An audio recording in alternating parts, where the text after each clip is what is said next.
கிறிஸ்துவுக்குள் மிகவும் பிரியமான சகோதர சகோதரிகளே, உங்கள் யாவரையும் ஆண்டவராகிய இயேசுவின் நாமத்திலே வாழ்த்தி வரவேற்கிறேன்.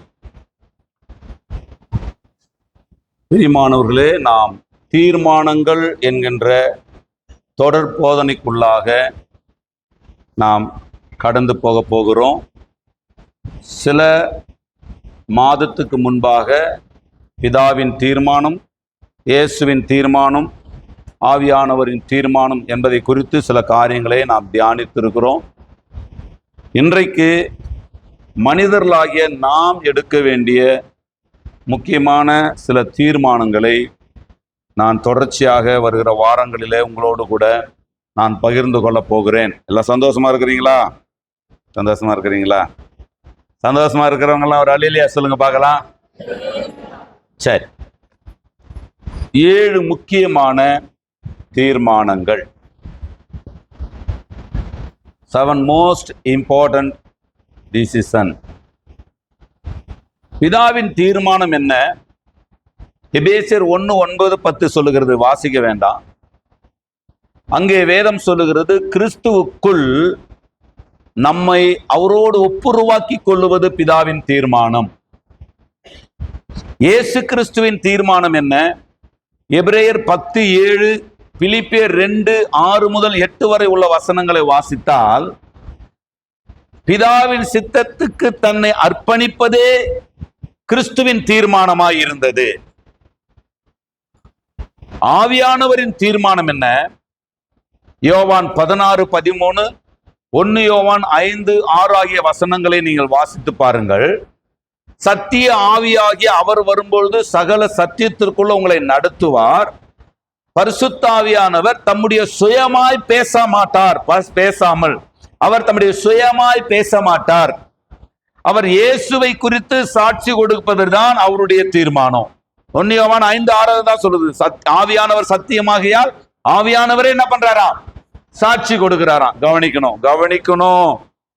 செய்தியில மிக முக்கியமானது, ஆன்மீகத்துல மிக முக்கியமானது, கிறிஸ்தவத்துல மிக முக்கியமானது கவனிக்கிறது. கர்த்தர் நல்லவர். சரி, அப்படியானால் பிதாவின் தீர்மானம் கிறிஸ்துவின் மூலமாக நம்மை அவரோடு ஒப்புரவாக்கி கொள்வது, இயேசுவின் தீர்மானம் பிதாவின் சித்தத்தை செய்வதற்கு தன்னை அர்ப்பணிப்பது, ஆவியானுடைய தீர்மானம் இயேசுவாகிய சத்தியத்தை நமக்கு விளங்க பண்ணுவது. அப்படியானால் மனிதர்களும் சில தீர்மானங்களை எடுக்க வேண்டும். நம்முடைய ஆவிக்குரிய வாழ்க்கையில நாம் பல நூறு செய்திகளை, பல நூறு ஆலோசனைகளை, பல நூறு கணக்கான ஆவிக்குரிய காரியங்களை நாம் கேட்கின்ற போதிலும் கூட எல்லாமே நமக்கு கேட்கிற எல்லாமே நமக்கு மனசுல அப்படியே உட்கார்ந்துறாது. 1 மணி நேர செய்தியே நீங்க கேட்கறீங்கன்னா அதுல 1 மணி நேர செய்தியை நீங்க அப்படியே போய் நீங்க சொன்னா ஒப்பிக்க முடியாது உங்களால. நீங்க 5 முறை ஒரு செய்தியை கேட்டுட்டு கூட 6வது 5 முறை கேட்டுட்டியே 6வது முறை அந்த செய்தி அப்படியே 1 மணி நேரம் பேசி பார்க்கலாம் அப்படின்னா பேச முடியாது.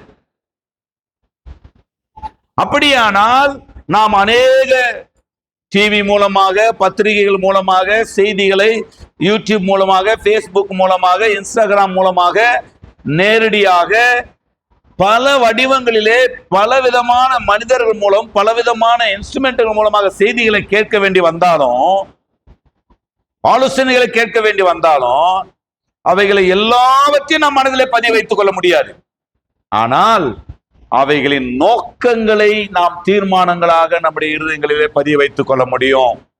அந்த செய்தியினுடைய அந்த 1 மணி நேரம், 2 மணி நேர செய்தி, 4 மணி நேரம், 5 மணி நேர வேதப்பாட வகுப்பினுடைய அந்த தாற்பயத்தை தீர்மானமாக நம்முடைய இருதயத்திலே நம்மால் வைத்துக் கொள்ள முடியும். கர்த்தருக்கு நம்மால் எதை செய்ய முடியுமோ அதைத்தான் வேதம் போதித்திருக்கிறது, அதைத்தான் தேவன் எழுதி வைத்திருக்கிறார். அப்படியானால் தீர்மானம் என்பது தனிப்பட்ட முறையிலே நம்முடைய வாழ்க்கையில நாம் எடுக்க வேண்டிய ஒன்று. கர்த்தருக்கு உலக பிரகாரமா சில தீர்மானங்களை நாம் எடுத்திருக்கிறோம் இல்லையா? உலக பிரகாரமா சில தீர்மானங்களை, புது வருஷ தீர்மானங்களை எடுப்போம், சில நேரங்கள்ல சில உலக பிரகாரமான தீர்மானங்களை எடுப்போம். எப்பா, இந்த குடும்பத்தோடு நம்ம பேச வேண்டாம்பா, இந்த பக்கமே நம்ம போக வேண்டாம்பா, இவங்களோடு நமக்கு ஐக்கியம் வேண்டாம்பா, இல்ல இவங்களோடு நம்ம ஐக்கியமா இருந்துக்கலாம்பா, இந்த வேலைக்கு நம்ம போக வேண்டாம்பா, இந்த வேலைக்கு முயற்சி பண்ணலாம்பா, இந்த கோர்ஸ் எனக்கு வராதுப்பா என்று நாம தீர்மானிக்கிறோம் இல்லையா? நான் பேசுறது உங்களுக்கு புரியுதா புரியலையா? நாம உலக பிரகாரமாக சில தீர்மானங்களை நாம் எடுக்கணும். டாக்டர் சொல்லிட்டாரு, 3 வருஷத்துக்கு நீ இந்த கறியை சாப்பிடக்கூடாது, 3 வருஷத்துக்கு நீ இந்த பொருளை சாப்பிட்டியானா உனக்கு இந்த பிரச்சனை சரியாகாதுன்னு டாக்டர் சொல்லிட்டாரு. அதனால நான் 3 வருஷத்துக்கு இந்த பொருளை சாப்பிட போறதில்ல. எடுக்கிறோமா இல்லையா? சிலர் இந்த நாளில் நான் அசைவம் சாப்பிட மாட்டேன்னு பார்த்துருக்கீங்களா? அதாவது சார், அசைவமே சாப்பிட மாட்டீங்களான்னு கேட்போம். அப்படிலாம் இல்லை சார், வெள்ளிக்கிழமைனா சாப்பிட மாட்டேன் சார், வெள்ளிக்கிழமைனா சாப்பிட மாட்டேன், சனிக்கிழமைனா சாப்பிட மாட்டேன், செவ்வாய்க்கிழமைனா சாப்பிட மாட்டேன். பார்த்துருக்கீங்களா அந்த மாதிரி ஆட்களை? அதாவது ஏதோ ஒரு நல்லதுன்னு அவங்களுக்கு தோன்றின விஷயத்த, அல்லது ஏதோ ஒண்ணு நல்லது நமக்கு நடக்கும்னு அவங்க நினைக்கிற விஷயத்துக்கு நேராக தீர்மானம் எடுக்கிறதே நம்ம உலகத்தை சாதாரணமா பார்க்கிறோம். சில யோசிப்பாங்க இல்லையா, இனிமே நான் இந்த சர்ச்சுக்கு போக மாட்டேன், இனிமே நான் இந்த செய்தியை கேட்க மாட்டேன். கடந்த காலத்துல ஒருத்தர் நம்முடைய செய்திகளை பார்த்துட்டு, தயவு செய்து எனக்கு இதை அனுப்பாதீங்க, நான் இது எல்லாமே எனக்கு தெரிஞ்சிச்சு, சரி அதுல இருந்து அனுப்புறது கிடையாது. ஏசு நல்லவர், ஏசு நல்லவர். ஒத்துக்கிறவங்க அல்லேலூயா சொல்லுங்க பார்க்கலாம்.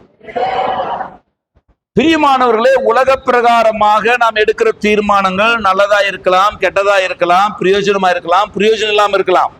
சில நேரங்கள்ல உங்க கூட நான் பேச மாட்டேன். சிலர்லாம் சபையை விட்டு பிரிவாங்க. சபையை விட்டு பிரிஞ்சா என்னையா பிரச்சனை? சபையை விட்டு தானே பிரிஞ்சிருக்கிற, இயேசுநாதரை விட்டு பிரியலையே. கர்த்தருக்கு என்னுடைய அணுகுமுறையோ, என்னுடைய வேத வசன விளக்க உரையோ, என்னுடைய வாழ்வியல் முறையோ, என்னுடைய நடத்திப்போ ஏதோ உனக்கு பிடிக்கல, பரவாயில்ல, அதனால நீ வெளியே போய் வேற சபைக்கு போற, பிரச்சனை இல்லை. நான் உன்னை பார்த்து சிரிக்கிறேன், நீ என்ன பார்த்து மறைக்கிற? நான் பேசுறது விளங்குதா விளங்கலையாங்க? கிறிஸ்துவுக்குள்ள தானே நீங்க இருக்கிறீங்க, கிறிஸ்துவுக்குள்ள இருக்கிறீங்களா? Praise the Lord. நல்லா இருக்கிறீங்களா? கர்த்தருக்கு ஸ்தோத்திரம். எங்க இருந்தாலும் வாழ்க அப்படின்னு நாம சொல்லும் பொழுது, நம்ம ஒரு சபைக்கு போறதை நிறுத்திட்டுமே, நம்ம ஒரு சபைக்கு இப்ப போறது இல்லையே, நம்மளை அவர் பார்த்தாருன்னா நம்மள ஒரு மாதிரி பார்ப்பாரோ? ஒரு மாதிரி பார்க்க மாட்டேன். நீ வசனத்துக்குள்ள இருக்கிற வரைக்கும் நான் அப்படி எப்போ பார்க்கறேன்னு அப்படியே தான் பார்ப்பேன். எஸ், நல்லவர். நல்லவரா? நல்லவர்னு சொன்னா நல்லவர் போதெல்லாம் ஒரு ஆமேன் சொல்லிடுங்களேன். சரி, அன்புக்குரியவர்களே, தீர்மானம் என்றால் என்ன? நாம் இதை சில வாரங்களுக்கு தியானிக்க போகிறோம். கண்களை மூடி ஜெபிக்கலாமா? எங்களை அதிகமாய் நேசிக்கிற பரலோகத்தின் பரமபிதாவே, தம்முடைய குமாரனும் எங்கள் இரட்சகருமாய் இருக்கிற இயேசு கிறிஸ்துவின் நாமத்தினாலே உம்மை நோக்கி பார்க்கிறோம். தூய ஆவியானவரோட உதவியோடு நாங்கள் உம்முடைய சமூகத்தில் நிற்கிறோம். கர்த்தாவே, நீங்கள் வளரும்படி புதிதாய் பிறந்த குழந்தைகளைப் போல திருவசனமாகிய கலங்கமில்லாத ஞானப்பாலினில் வாஞ்சியாயிருங்கள் என்று வேதம் சொல்லுகிறபடி, திறக்கப்பட்ட இருதயத்தோடும் கவனிக்கிற காதுகளோடும் கீழ்ப்படுகிற மன வாஞ்சையோடும் நம்முடைய சமூகத்தில் நாங்கள் ஒரு குழந்தையாய் வந்திருக்கிறோம்ப்பா. ஆண்டவரே ஸ்தோத்திரம். நல்ல ஆண்டவரே ஸ்தோத்திரம். ஆகாரங்களினால், நல்ல விசேஷங்களினால் எங்கள் உள்ளங்கள் நிரம்பட்டும் அப்பா. புல்லுள்ள இடங்களில் மேய்த்து அமர்ந்த தண்ணீரண்டை எங்களை கொண்டு போய் விடுவீராக. நம்முடைய வார்த்தையினால் எங்கள் வாழ்க்கை மறுரூபமாகட்டும் ஆண்டவரே. கேட்கிறவைகள் என்னது என்பதை புரியத்தக்கதாக ஆவியானவர் ஒவ்வொருடைய இருதயங்களிலும் ஒரு உணர்வை கொடுப்பீராக. காரியங்கள் இப்படி இருக்கிறதா என்று வேதத்தை வாசித்து தியானித்து ஆராய்ந்த பொழுது தெசலோனிக்க திருச்சபை ஆண்டவரே, அந்த பெரிய திருச்சபை தெசலோனிக்க திருச்சபையை பார்க்கலாம் குணசாலிகளானதை போல ஆண்டவரே, நாங்கள் வேதத்தை போதிக்கும் பொழுது, பரிசுத்த ஆவியானுடைய உதவியோடு வேதத்தை போதிக்கும் பொழுது அதை கேட்கிற ஒவ்வொரு இருதயங்களும் ஆண்டவரே, சமீபத்திலும் தூரத்திலும் நேரடியாகவும் ஆண்டவரே ஸ்தோத்திரம் யூடியூப் மூலமாய் கேட்கிற ஒவ்வொரு இருதயங்களிலும் பரிசுத்த ஆவியானவர் இந்த வார்த்தையின் நோக்கங்களை புரிய வைப்பீராக என்று நாங்கள் ஜெபிக்கிறோம், தாழ்த்துகிறோம். நீர் மகிமைப்படும்படி எங்களை ஒப்பு கொடுத்து இயேசுவின் மூலமாய் ஜெபித்தோம். ஜெபங்களை கேட்டீர் ஜீவனுள்ள நல்ல பிதாவே. சத்தம் உயர்த்தி ஒரு அல்லேலூயா சொல்லுவோம். பிரியமானவர்களே, தீர்மானம் என்றால் என்ன? ஒரு தீர்வுக்காக, டிக்ஷனரியில் இருக்கிறத இப்ப சொல்றேன், ஒரு தீர்வுக்காக அல்லது ஒரு முடிவுக்காக உறுதியாக எடுக்கப்படும் முடிவுக்கு பேர் தான் தீர்மானம். ஒரு தீர்வுக்காக, ஒரு முடிவுக்காக உறுதியாக எடுக்கப்படும் முடிவுதான் தீர்மானம். டிக்ஷனரி இன்னொரு விதமா சொல்லுது, ஒரு காரியத்தை கண்டிப்பாய் செய்து முடிக்க வேண்டும் என்ற மன உறுதி தான் தீர்மானம். ஒரு காரியத்தை கண்டிப்பாய் செய்து முடித்தே ஆகணும் என்கின்ற மன உறுதிக்கு பேர் தான் தீர்மானம். ஆனா பரிசுத்த ஆவியானவர் நமக்கு கொடுத்திருக்கிற வேத வெளிச்சத்தின்படி நாம தியானித்த பொழுது தீர்மானம் என்றால் என்னன்னு நமக்கு புரிஞ்சத ஆவியானுடைய உதவியோடு உங்களுக்கு சொல்ல விரும்புறேன். குரூப்லயும் போட்டிருக்கிறோம். உண்மையின் நிலையை உணர்ந்து, உண்மை எது என்பதை உணர்ந்து, அந்த உண்மையின் முடிவில் எது நிலையாக நித்தியமாக இருக்கும் என்பதை மட்டுமே எதிர்பார்த்து, அதற்காக இப்பொழுதே எப்படி இருக்க வேண்டும், அந்த மகிமையை அடைவதற்கு இப்பொழுது எப்படி இருக்க வேண்டும் என்ற எண்ணத்தில் ஒருவர் தன்னை தானே அர்ப்பணிப்பதே தீர்மானம். எது நிரந்தரமானது, உண்மை எது, அதனுடைய முடிவு என்ன, அந்த முடிவில் எது நித்தியமா இருக்க போகிறது, அந்த நித்தியத்தில் எது மகிமையா இருக்க போகிறது, அந்த மகிமையை அடைவதற்கு இப்பொழுதே எப்படி இருக்க வேண்டும் என்று ஒருவர் தன்னை தானே அர்ப்பணிப்பதற்கு பேர் தான் தீர்மானம். மறுபடியும் உங்களுக்கு புரியலன்னா CDC voice of God YouTube சேனலை மீண்டும் மீண்டும் பார்க்கும்படி உங்களை வேண்டிக் கொள்கிறேன்.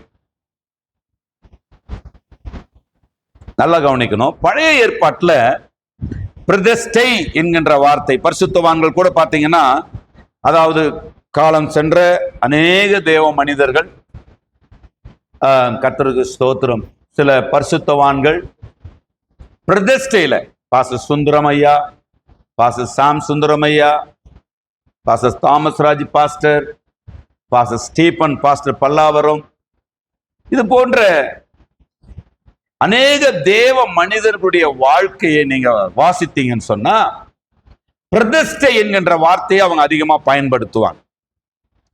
பிரதிஷ்டை என்றால் சமஸ்கிருத வார்த்தை. பிரதிஷ்டை என்பது சமஸ்கிருத வார்த்தை. அதனுடைய தமிழ் சொல் என்ன, பிரதிஷ்டை என்கின்ற வார்த்தையினுடைய தமிழ் சொல் என்ன அப்படின்னு பாத்தீங்கன்னா, ஆத்மீக ரீதியில் ஒருவர் தன் வாழ்க்கையை இறைவனுக்காக அர்ப்பணிப்பது, முழுவதும் இறைவனுக்காக அர்ப்பணித்து விடுவது. சோ டெடிகேஷன், தன்னை அர்ப்பணிப்பது, டிசிஷன் தீர்மானிப்பது, டெடிகேஷன் நான் எடுத்த தீர்மானத்துக்காக அர்ப்பணித்து விடுவது. பக்கத்தில் இருக்கிறவங்க சொல்லுங்க, தீர்மானம் எடுத்து அதற்கு அர்ப்பணித்து விடுங்கள். சத்தமா சொல்லுங்க, தீர்மானத்தை எடுங்கள், எடுத்த தீர்மானத்திற்காக அர்ப்பணித்து விடுங்கள். எதை நம்புவேன், எதை நம்ப மாட்டேன், எதை செய்வேன், எதை செய்ய மாட்டேன். சத்தமா சொல்லுங்க, எதை நம்புவேன், எதை நம்ப மாட்டேன், எதை செய்வேன், எதை செய்ய மாட்டேன். இந்த நாளுக்குள்ளதான் தீர்மானங்கள் இருக்கும். நான் பேசுறது விளங்குதுங்களா? இயேசு நல்லவர். பிரதிஷ்டை என்றால் முழுவதுமாக ஆன்மீக ரீதியான அந்த வார்த்தைகளுக்கு, பிரதிஷ்டை என்கின்ற வேதாகமத்தின் வார்த்தைக்கு முழுவதுமாக இறைவனுக்கு நம்மை அர்ப்பணித்து விடுவது. நான் ஒரு தீர்மானத்தை எடுத்தேன், அந்த தீர்மானத்துக்காக நான் முழுவதுமா என்ன பண்ணிடுறேன், அர்ப்பணித்து விடுகிறேன். பழைய ஏற்பாட்டு காலத்துல மனிதர்கள் பிரதிஷ்டை செய்யப்படுவதை யாத்ராகமம் 28:41 நாம பார்க்கிறோம். அதெல்லாம் கிடையாது. மெசேஜுக்குள்ள போல இப்போ கடற்கால் தான் போட்டுங்கிறோம். அதனால இது எல்லாத்தையும் யூடியூப்ல போய் பார்த்துக்கோ. யாத்ராகமம் 28 அதிகாரம் 41 வசனத்துல ஆசாரியர்களும் அவருடைய பிள்ளைகளும் பிரதிஷ்டை செய்யப்படுவதை நாம் வேதத்திலே வாசிக்கிறோம். அர்ப்பணித்து விடுவது, ஆசாரிய ஊழியத்திற்காக, ஆசாரிய ஊழியத்தை செய்வதற்காக ஆரோனும் அவருடைய குமாரர்களும் அர்ப்பணிக்கப்படுவதை நாம் அங்கே பார்க்கிறோம். யாத்திராகமம் 29:31 பாத்தீங்கன்னா பலி மிருகங்கள் அர்ப்பணிக்கப்படுவது, மிருகங்கள் அர்ப்பணிக்கப்படுவது, பலி மிருகங்கள், ஆடு, வெள்ளாடு, செம்மறி ஆடு, புறாக்கள், காட்டு, இந்த மாதிரி புறா குஞ்சுகள், இதெல்லாம் அர்ப்பணிக்கப்படுவது, பிரதிஷ்டை பண்ணப்படுவது. 2 நாளாகமம் 7ஆம் அதிகாரம் 5ஆம் வசனத்துல பாத்தீங்கன்னா சாலமோன் தேவாலயத்தை கட்டி அதை ஆண்டவருக்காக பிரதிஷ்டை பண்ணினார்களாம். கர்த்தருக்கு ஆலயத்தை பிரதிஷ்டை செய்வது. யாத்திராகமம் 25, 26 ஆகிய அதிகாரங்களை ஃபுல்லா வாசித்தீங்கன்னா பொருட்கள், கரண்டி, கிண்ணம், அந்த தூப கரண்டிகள், இன்னும் பலவிதமான அந்த ஆலயத்தின் உபகரணங்களை அர்ப்பணிப்பதை நாம் அங்க பார்க்கிறோம். ஆக மனிதர்கள் பிரதிஷ்டை பண்ணப்பட்டிருக்கிறார்கள், மிருகங்கள் பிரதிஷ்டை பண்ணப்பட்டிருக்கிறது, ஆலயம் பிரதிஷ்டை பண்ணப்பட்டிருக்கிறது, பொருட்கள் பிரதிஷ்டை பண்ணப்பட்டிருக்கிறது. இது எல்லாவற்றையும் நாம் வேதத்துல நாம் பார்க்கிறோம். அர்ப்பணித்து விடுவது. பிதாவின் சித்தம் என்ன? பிதாவினுடைய தீர்மானம் என்ன? குமாரனை கொண்டு, இயேசுவாகிய குமாரனை கொண்டு நம்மை அவரோடு ஒப்புரவாக்கி கொள்ளுவது. இயேசுவின் தீர்மானம் என்ன? பிதாவானவர் என்ன சித்த வைத்திருந்தாலும் அதை முழுவதுமாக செய்து முடிப்பது. ஆவியானவருடைய தீர்மானம் என்ன? பிதாவின் சத்தியத்தையும் இயேசுவின் மூலமாக வெளிப்படுத்தப்பட்ட பிதாவின் சத்தியத்தை மக்களுக்கு ஞாபகப்படுத்துவது, போதிப்பது, விவரிப்பது. அப்படியானால் தீர்மானங்களில் அவர்கள் எப்படி இருக்கிறாங்க? தீர்மானங்களில் அவங்க எப்படி இருக்கிறாங்க? பிதாவானவர் தீர்மானித்ததுக்காக தியாகம் பண்ணாரா இல்லையா? பிதாவானவர் தீர்மானித்ததுக்காக தம்முடைய சொந்த குமாரனை கொடுத்தார். இயேசு தீர்மானித்ததற்காக தம்முடைய ஜீவனை கொடுத்தார். ஆவியானவர் தீர்மானித்ததற்காக தம்முடைய ஆள் தத்துவத்தை மறைத்து கொண்டு பிதாவையும் குமாரனையும் உயர்த்தி காட்டு. பல இடங்களை பாருங்க, நம்முடைய பிதாவாகி தேவனாலும் கர்த்தராகிய இயேசு கிறிஸ்துவாலும் உங்களுக்கு கிருபை சமாதானமும். ஆவியானவர் எங்கே போனாரு? ஆவியானவர் அதை எழுத வைக்கிறாரு. பிதாவையும் குமாரனையும் பத்தி சொல்லதான் நான் வந்திருக்கிறேன், என்னை பத்தி நான் சொல்ல வரலன்றதுக்காக வார்த்தையை அப்படி எழுத வைக்கிறாரு. கர்த்தருக்கு இயேசு மாம்சத்திலே வெளிப்பட்டு தன்னை தேவன் என்று சொல்லி கொள்ளக்கூடாது என்பதை கண்ணு கருத்துமா இருந்தாரு. ஆவியானவர் 2000 வருஷமாக அவர் தன்னை முன்னிறுத்துவதில் அல்ல, பிதாவையும் இயேசுவை முன்னிறுத்துவதிலே கண்ணு கருத்துமா இருக்கிறாரு. புரிஞ்சவங்க மட்டும். அப்படியானால் நாம் தீர்மானிக்க வேண்டிய 7 காரியங்களில முதலாவது காரியம், வேத வாசித்து தியானித்து ஆராய்வதற்காக நம்மை நாம் தீர்மானிக்க போகிறோம்.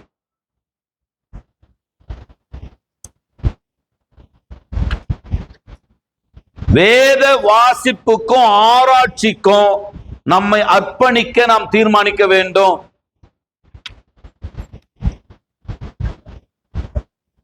நன்றாய் கவனிக்கணும்.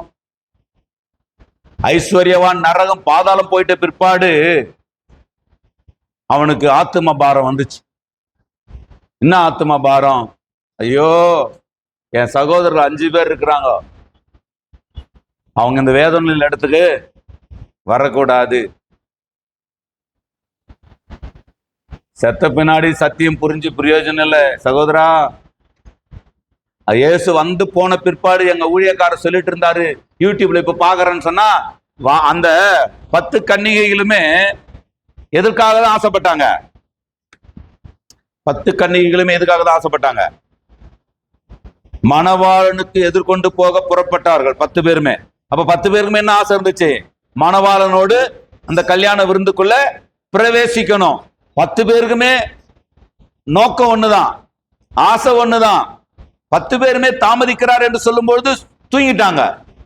ஆனா மணவாளன் வருகிறார் என்ற பொழுது ஆயத்தமா இருந்த 5 பேர் உள்ள போனாங்க. அந்த 5 பேரு வாய்ப்பு என்ன பண்ணாங்க? அவர் வருவார் என்று தெரிந்தும் வாய்ப்பு அவங்க என்ன பண்ணிட்டு இருந்தாங்க? வீணாக்கி கொண்டிருந்தார்கள். இயேசு வருவார் நம்புறவங்க மட்டும் இல்லையா? சொல்லுங்க, சொல்லாதவங்க யாராவது இருந்தீங்கன்னு சொன்னா நீங்க மனம் திரும்புங்க, இல்லைன்னு சொன்னா சொல்லுங்க. சோத்திரம். இயேசு வருவாருன்னு தெரியும். இயேசு வந்தா யார் அவரோடு போவன்றது எனக்கு தெரியுன்றவங்க அலையிலேயே சொல்லுங்க பார்க்கலாம். இயேசு வருவாருன்னு நான் நம்புறேன். வரும்பொழுது எப்படி இருக்கிறவங்க பரலோகம் போவாங்கன்னு எனக்கு தெரியுன்றவங்க அலையிலேயே சொல்லுங்க பார்க்கலாம். அப்படிப்பட்டவர்களாக மாறுவதற்கு, அப்படிப்பட்டவர்களாக வளருவதற்கு, அப்படிப்பட்டவர்களாக மறுரூபமாவதற்கு எப்படிப்பட்டவர்கள் எடுத்துக் கொள்ளப்படுவார்கள் என்று உங்களுக்கு தெரிகிறதோ அந்த தெரிந்த சத்தியங்களுக்காக போராடுவதற்கான நேரங்களை, வாய்ப்புகளை பயன்படுத்தி கொண்டிருக்கிறீர்களா, வீணாக்கி கொண்டிருக்கிறீர்களா?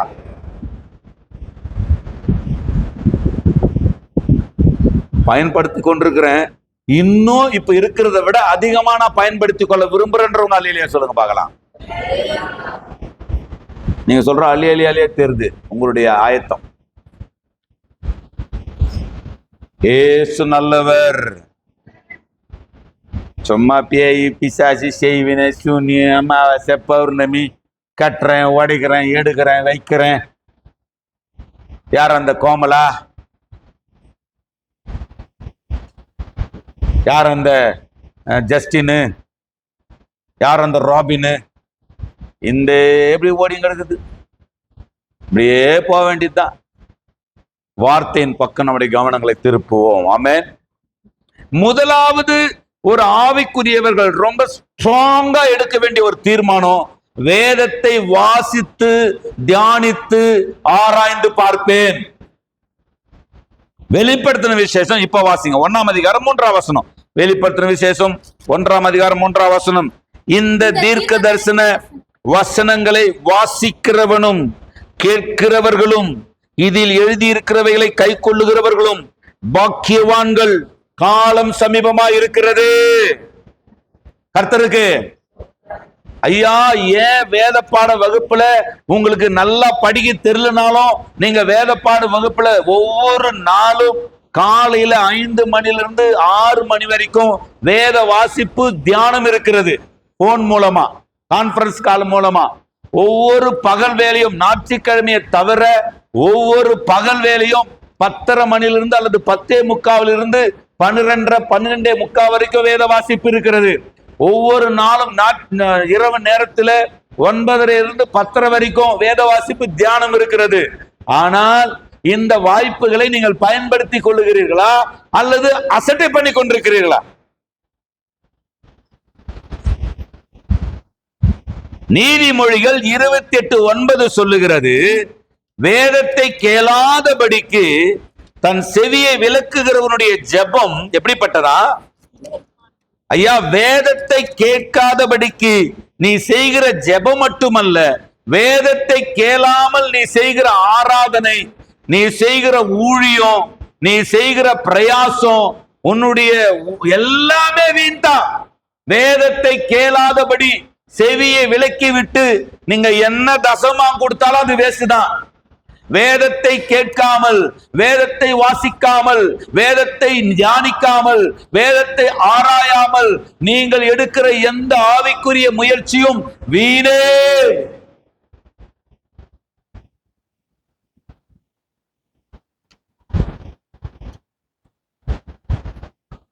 வேதத்தை நாம் வாசித்து யோசித்து, முதலாவது நேசித்து, அப்புறம் வாசித்து, அப்புறம் யோசிக்க கற்றுக்கொள்ள வேண்டும். என்ன நீங்க இன்னைக்கு வாசித்தீங்கன்றது உங்களுக்கு தெரியணும்.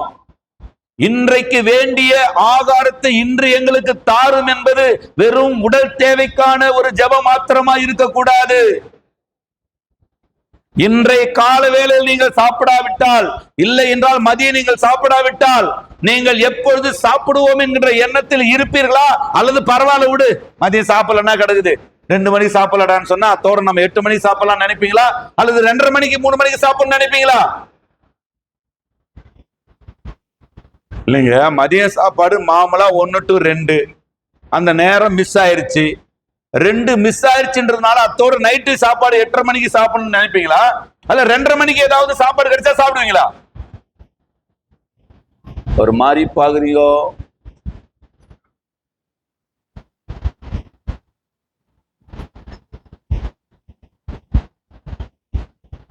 எத்தியோப்பிய மந்திரி கிட்ட பிலிப்பு ஆவியானவர் சொல்றாரு, நீ போய் அந்த ரதத்துடனே சேர்ந்து கொள். நடந்து வந்துட்டு இருந்த பிலிப்புவை இப்ப ஆவியானவர் ஓட வைக்கிறாரு. பாஸ்டர் ஸ்டீபன் ஐயா சொல்லுவாரு, ரொம்ப நல்லா இருக்கும். பிலிப்பு முதலாவது நடந்து ஊழியம் செஞ்சான், அப்புறம் ஓடி ஊழியம் செஞ்சான், அப்புறம் ரதத்துல போய் ஊழியம் செஞ்சான், அப்புறம் ஆவியானவர் அவனை வானத்துக்கு கொண்டு, அதாவது வந்துட்டு ஆசிரியத்திலே போய் காணப்பட்டானா, பறந்து ஊழியம் செஞ்சான்.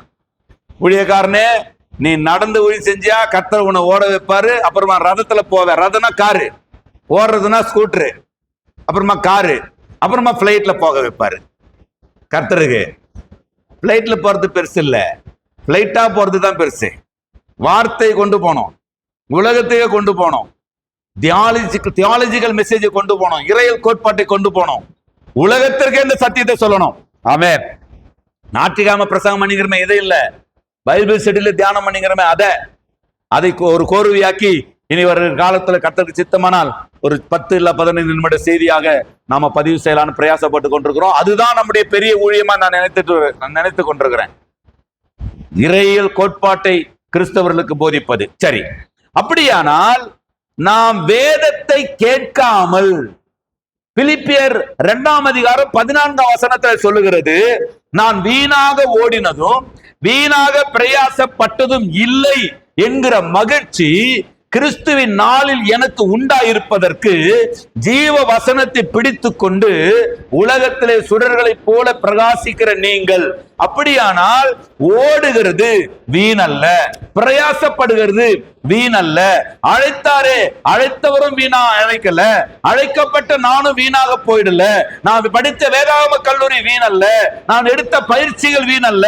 பரிசுத்தவான்களுடைய பாதத்தில் உட்கார்ந்து அவர்களால் பலவிதமான பயிற்சிகளை எடுத்துக்கொண்டு வந்தது வீணல்ல.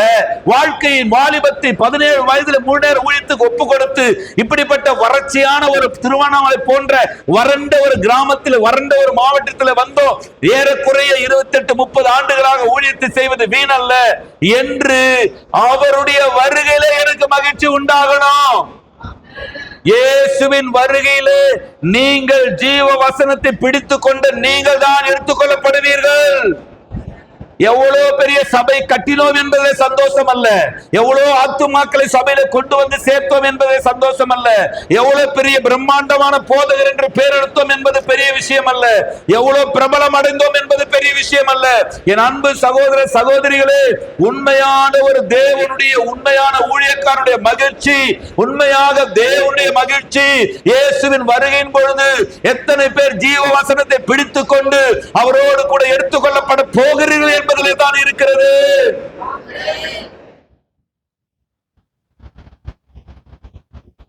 இயேசு நல்லவர்.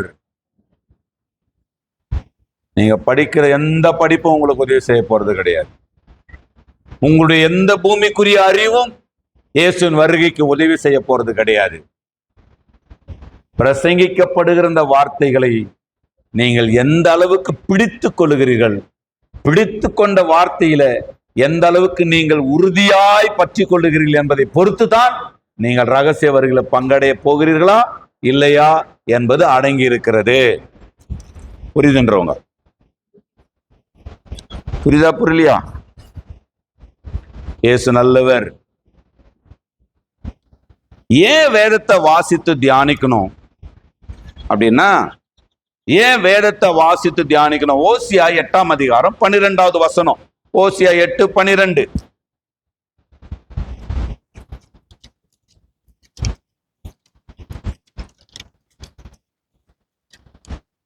ஓசியா 8:12. என் வேதத்தின் மகத்துவங்களை அவர்களுக்கு எழுதி கொடுத்தேன். என் வேதத்தின், அப்ப பைபிள் யாருடையது? பைபிள் யாருதுன்னு நினைக்கிறீங்க? ஐயா, இந்த பைபிள் யாருதுங்க?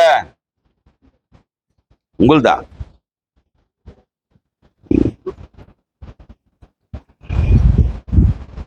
இயேசு கிறிஸ்து சிலுவையில மரித்தார்ல, இயேசு கிறிஸ்துவை சிலுவைக்கு கொடுத்தது யாரு? இயேசு கிறிஸ்துவை சிலுவைக்கு கொடுத்தது யாரு? பிதாவானவர் கொடுத்தார், தேவன் கொடுத்தார் இல்லையா? சரி, கொடுக்கப்பட்ட இயேசு கிறிஸ்துவை ஒருவர் ஏற்றுக்கொள்ளாவிட்டால் என்ன நடக்கும்? கொடுக்கப்பட்ட இயேசு கிறிஸ்துவை ஒருவர் ஏற்றுக்கொள்ளாவிட்டால் அவருடைய ஆவி தேவனுடைய ஆவியோடு இணையாது. அப்படியானால் வேதத்தை நமக்கு கொடுத்தது யாரு? மோசேயா? என் வேதத்தின் மகத்துவங்களை, வேதம் தேவனுடையது, ஜீவிக்கின்ற வார்த்தையாகிய குமாரனும் பிதாவினுடையவர் தான், எழுதப்பட்ட வார்த்தையாகிய குமாரனாகிய வேதமும் பிதாவினுடையதுதான். அப்படியானால் ஜீவிக்கின்ற வார்த்தையாகிய இயேசு கிறிஸ்துவை, சிலுவையில கொடுக்கப்பட்ட இயேசு கிறிஸ்துவை ஏற்றுக்கொள்ளாதவர்களுடைய ஆவி ரட்சிக்கப்பட முடியாதது போல வேதத்தை கொடுத்திருக்கிறார். இந்த வேதத்தின் மகத்துவங்களை அறியாதவருடைய ஆத்துமாவும் சரீரமும் அருவமாகாது. நல்லா கவனிக்கணும். இந்த உலகத்துல எதுக்காவது கவலைப்பட ஆரம்பிச்சீங்கன்னா, எதுக்காவது ஆசைப்பட ஆரம்பிச்சீங்கன்னா, எதுக்காவது போராட ஆரம்பிச்சீங்கன்னா, வேதத்தை விட, ஜெபத்தை விட, ஆவிக்குரிய தேடலை விட நீங்க வேற எதுக்கோ நீங்க ஆசைப்படுறீங்கன்னு பிசாசு கண்டுபிடிச்சிட்டாண்டானா உங்களை பந்தாட ஆரம்பிச்சிருவான். அதை ரிப்பீட் பண்ணுவான். ஓ, இது ஜெபிக்கிறத விட இதுக்கு அதிகமா இது போராடுது.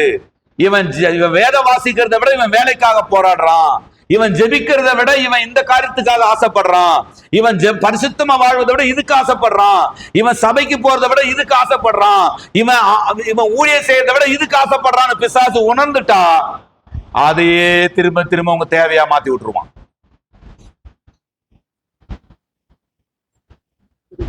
அதுலயே கவனங்களை போக வச்சிருவான். பாஸ்டர், ஏன்பா சர்ச்சுக்கு வரல? புதன்கிழமை எக்ஸாம் பாஸ்டர். 2 மணி நேரம் சர்ச்சுக்கு அவன் வீட்டுல போய் பாத்தீங்கன்னா 6 மணி நேரம் செல்போன்ல சும்மா உட்காந்து கிடப்பான். நான் பேசுறது விளங்குதா? வேதத்தை நீங்க நல்லா புரிந்து கொள்ளணும். நீங்கள் எதற்கு முக்கியத்துவம் கொடுக்கிறீர்கள் என்பதை உங்களை செக் பண்ணுங்க. கொஞ்சம் எதுக்கு முக்கியத்துவம் கொடுத்துட்டு இருக்கிறீங்க? நீங்க இருக்கிற பகுதியில ஒரு 10 சின்ன பிள்ளைங்களை கூட்டி வச்சு அவர்களுக்கு சிறுவர் ஊழியத்தை செய்ய முடியுமா, முடியாதா? முடியுன்றவங்களா இல்லையா சொல்லுங்க. நீங்க இருக்கிற ஊர்ல, நீங்க இருக்கிற பகுதியில ஒரு 5 இல்ல ஒரு 10 சிறுவர்களை கூட்டி வச்சு அவர்களுக்கு இயேசுவின் அன்பை சொல்ல முடியுமா, முடியாதா? ஆனா முடிந்த அந்த காரியங்களை நாம் செய்து கொண்டிருக்கிறோமா?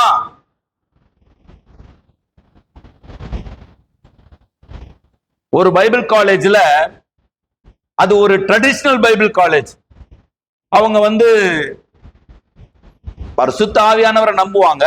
ஆனா பரிசுத்த ஆவியானுடைய அனுபவத்தை நம்ப மாட்டாங்க.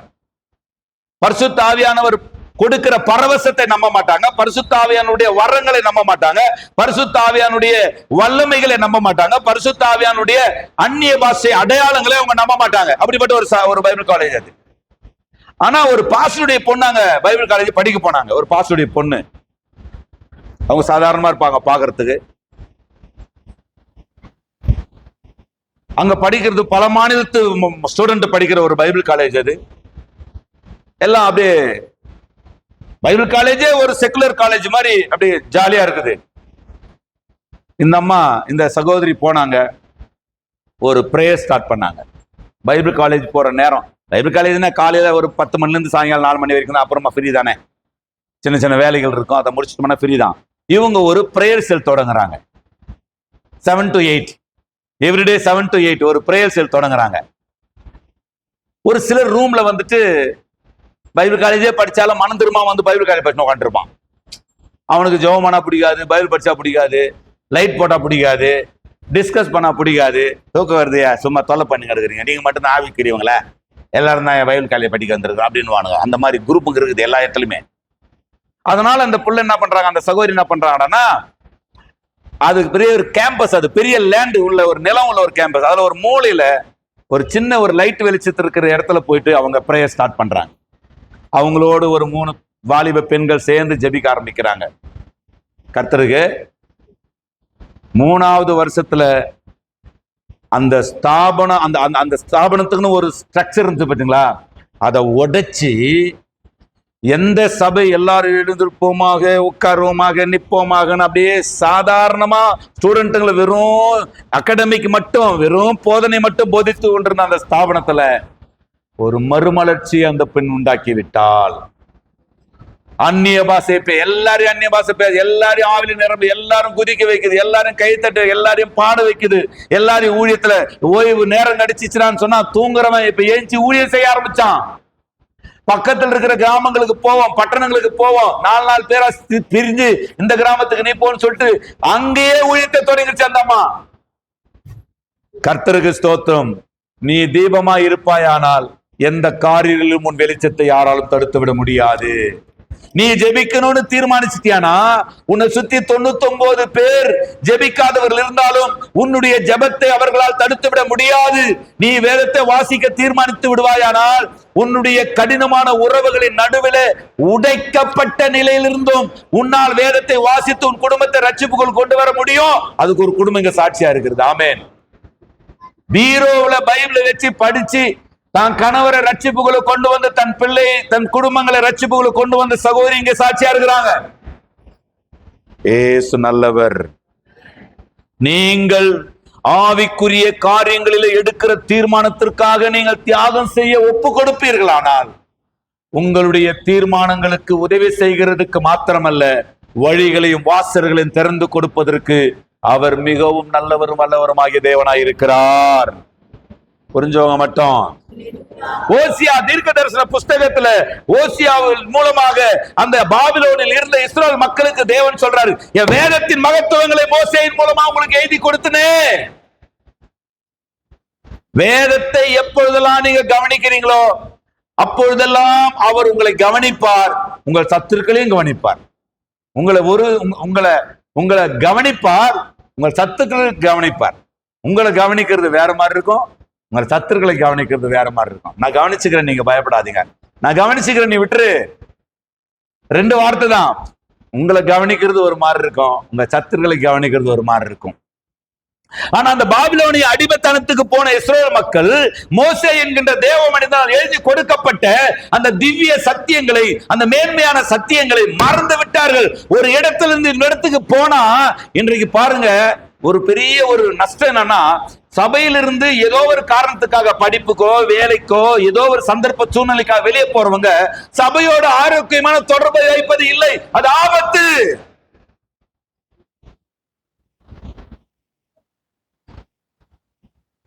நீங்க பாபிலோனில் அல்ல, எகிப்திலே அல்ல, நீங்க ரோம சிறைச்சாலையில் அல்ல, எங்கே கொண்டு போய் போடப்பட்டாலும் இந்த வேதத்தின் மகத்துவங்கள் உங்களுக்குள்ள கொழுந்து விட்டு எரிந்து கொண்டே இருக்க வேண்டும். நான் கட்டப்பட்டிருக்கிறேன், சுவிசேஷமோ கட்டப்பட்டிருக்கவில்லை. வாட்ச்மேன் நீ என்கின்ற ஒரு தேவ மனிதனை குறித்து நீங்கள் அறிந்திருக்கலாம், வாய்ப்புகள் இருக்கிறது. வாட்ச்மேன் நீ என்கின்ற தேவ மனிதன் சீனா சிறைச்சாலையில் அவர் சுவிசேஷத்தை சொன்னது நிமித்தமாக சீன சிறைச்சாலையில போடப்படுகிறார். சீன சிறைச்சாலையில போடப்பட்ட பிற்பாடு அவர் அங்குள்ள சீன அந்த கைதிகளுக்கு சுவிசேஷத்தை சொல்லி ஏறக்குறைய 70 பேர் ரட்சிப்புக்குள்ள கொண்டு வருகிறார். அவர்கள் நினைக்கிறார்கள் இவர்கள் பேசுவதற்கு வாய்ப்பு இருந்தால்தான் என்று பேச முடியாத ஒரு சூழ்நிலையை உருவாக்கி விடுகிறார்கள். அங்கே ஒரு சிகரெட் கொடுப்பாங்களாம், வெள்ளை கலர் சிகரெட்டு. அதை கீறிட்டு சிகரெட்டுக்குள்ள இருக்கக்கூடிய அந்த போதை வஸ்துக்களை எல்லாம் கொட்டிட்டு அதுல சுவிசேஷத்தை எழுதி வாய் வழியாக சுவிசேஷம் சொல்ல முடியாத ஒரு சூழ்நிலையை உருவாக்கின பிற்பாடு எழுத்து வடிவில சுவிசேஷத்தை எழுதி அங்குள்ளவர்களுக்கெல்லாம் பரப்பி விடுவாராம்.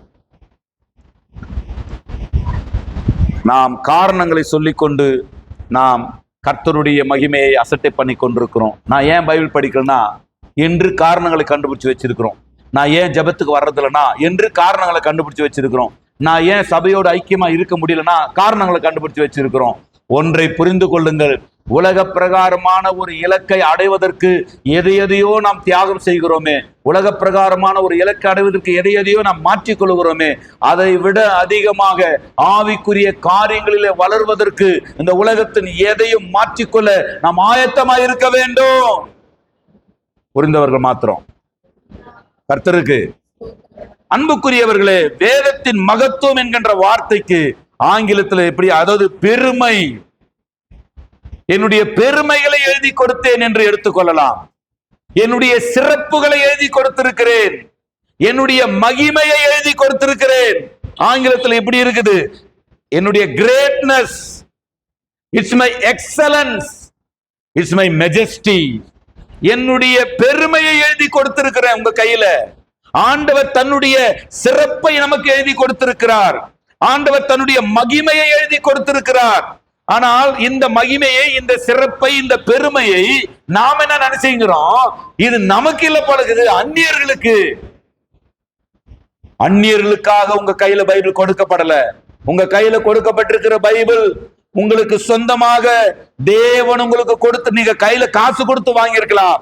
ஆனால் அந்த வேதத்தை வெளியே கொண்டு வருவதற்கு, அந்த வேதம் உங்கள் கையிலே வந்து சேருவதற்கு தேவன் இரக்கம் பாராட்டினது மாத்திரமல்ல, எத்தனையோ ஆயிரக்கணக்கான பரிசுத்தவான்கள் தங்கள் உயிரையே பணம் வைத்திருக்கிறார்கள்.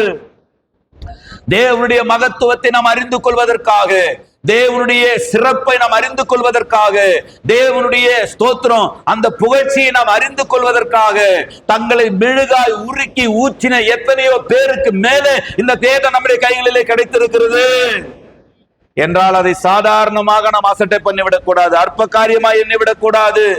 சர்ச்சுக்கு வரும்போதே பைபிள் எடுத்துக்காம வரீங்களே, உங்களுக்கு இருதயம் ஒண்ணு இருக்குதா? சர்ச்சில் வந்து பைபிள் அம்மா கிட்ட இருந்து வாங்குறான். ஏன் பைபிளை நீ தூக்கிட்டு வந்தா நான் கை ஒஞ்சு போதா?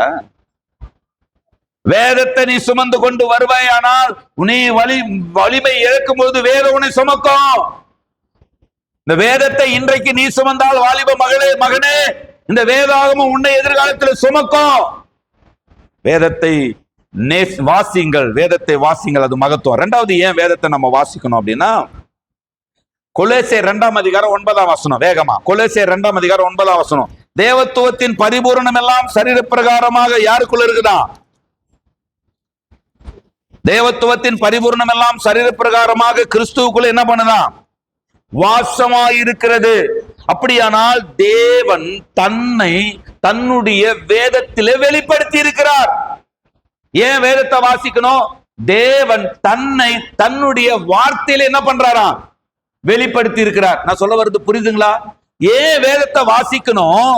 நீங்கள் தேவனை, நீங்கள் ஸ்தோத்திரம், தேவன் தன்னை வெளிப்படுத்தி இருக்கிற விதங்களை நீங்கள் அறிந்து கொள்ள வேண்டுமானால், தேவன் எப்படிப்பட்டவர் என்பதை நீங்கள் அறிந்து கொள்ள வேண்டுமானால், தேவனுடைய பரிபூரணத்தை நீங்கள் அறிந்து கொள்ள வேண்டுமானால், இயேசுவாகிய வார்த்தைக்குள்ளாக தேவன் தன்னை வெளிப்படுத்தி இருக்கிறார் என்பதை நாம் புரிந்து கொள்ள வேண்டும். கிறிஸ்து என்றாலே என்ன ஞாபகத்துக்கு வந்துடணும்? கிறிஸ்து என்றாலே யார் ஞாபகத்துக்கு வரணும்? வார்த்தை. வார்த்தை என்றால் கிறிஸ்து, கிறிஸ்து என்றால் வார்த்தை. அப்படியானால் இயேசுவுக்குள் தேவன் தன்னை முழுமையாக வெளிப்படுத்தி இருக்கிறார். இந்த வேதத்தை நீங்கள் வாசித்தால் மட்டுமே தேவன் எவ்வாறாக தன்னை வெளிப்படுத்தி இருக்கிறார் என்பதை உங்களால் புரிந்து கொள்ள முடியும். வேதத்தை நீங்கள் வாசிக்காவிட்டால் நீங்கள் இலக்கை மட்டும்தான் பார்க்க முடியும், இலக்கை நோக்கி நகரவே முடியாது. வேதத்தை நீங்கள் வாசிக்காவிட்டால் நீங்கள் மத கிறிஸ்தவராக இருப்பீர்கள், மார்க்க கிறிஸ்தவராக மாற முடியாது. நீங்கள் வேதத்தை வாசித்து என்ன வேதம் சொல்லுகிறது என்பதை நீங்கள் சிந்திக்காவிட்டால், அந்த வார்த்தைகளை நீங்கள் யோசிக்காவிட்டால், நீங்கள் அதாவது மருந்து வாங்கி கையில வச்சுங்கிறேன், ஆனா வாயில போடல, என்ன நடக்கும்? ரொம்ப காஸ்ட்லியான மருந்தை நான் கையில வாங்கி வச்சுங்கிறேன். அந்த மருந்தை போட்டா என்னுடைய பிரச்சனைகள் சரியாயிடும், அந்த மருந்தை போட்டா நான் வளர்ந்துருவேன், அந்த மருந்தை போட்டா என்னுடைய துக்கம் சந்தோஷமா மாறிடும். ஆனா மருந்தை கையில வச்சுங்கிறனே தவிர நான் அதை வாயில போட்டு முழுங்கல.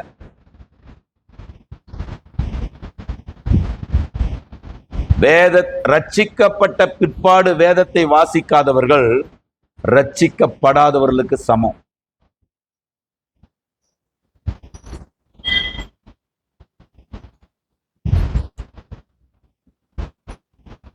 சத்தியத்தை அறியாத அந்த குருடர்களை விட இயேசுவை ஏற்றுக்கொண்டும் வேதத்தை வாசிக்காத இந்த குருடர்கள் அதிக ஆபத்துக்குரியவர்கள்.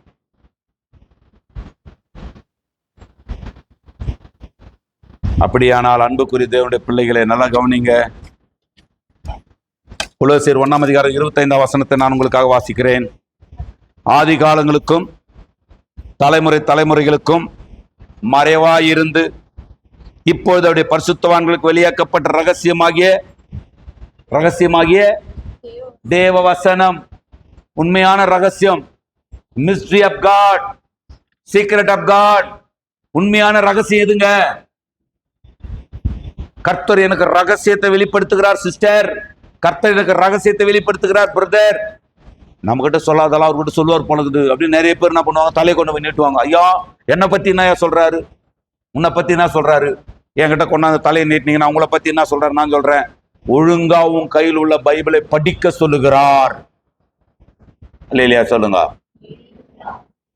கோமலா உன் கழுத்து கோணையாகி விட்டது, காரணம் என்ன? உன் நாத்தனார் உனக்கு செய்வனை செய்து விட்டாடி, செய்வனை செய்து விட்டா என்று செய்வனை செய்து விட்டா நம்புற ஆத்துமா. பைபிளை படி, உன் வாழ்க்கை மலரும் சொன்னா என்னத்த பைபிளை படிச்சு என்னத்த பண்ண போறேன்? செய்வனை பண்ணிவிட்டா என்ன செய்யறதுன்றது யோசிக்கிற விசுவாசி, பைபிளை படினா என்ன பண்றது யோசிக்க மாட்டேங்குது.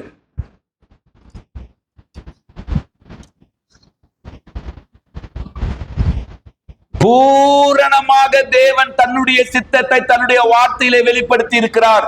ஆவலா இருக்கணும், ஆண்டவரே நான் உம்மை அறிந்து உம்மை நான் ஆதாயப்படுத்தணும், உம்மை நான் அறியணும், ஆண்டவரே உம்மை நான் அறிந்து கொள்ளணும், உம்முடைய மகத்துவங்களை பார்க்கும்படி, உம்முடைய வேதத்தில் உள்ள அதிசயங்களை பார்க்கும்படி என் கண்களை திறங்க ஆண்டவரே. பரிசுத்தவான்களுடைய வாஞ்சை என்ன? பில்லிகிரதாம் என்று தேவ மனிதன் சொல்லுகிறார். ஏறக்குறைய 100 ஆண்டுகள் பூமியிலே வாழ்ந்து மரித்தவர், 76 ஆண்டு கால ஊழியத்தை, முழு நேர ஊழியத்தை செய்தவர். அவர் சொல்லுகிறார், எனக்கு இன்னொரு வாய்ப்பு கொடுக்கப்பட்டால் நான் அதிகமாக வேதத்தை வாசிப்பேன்.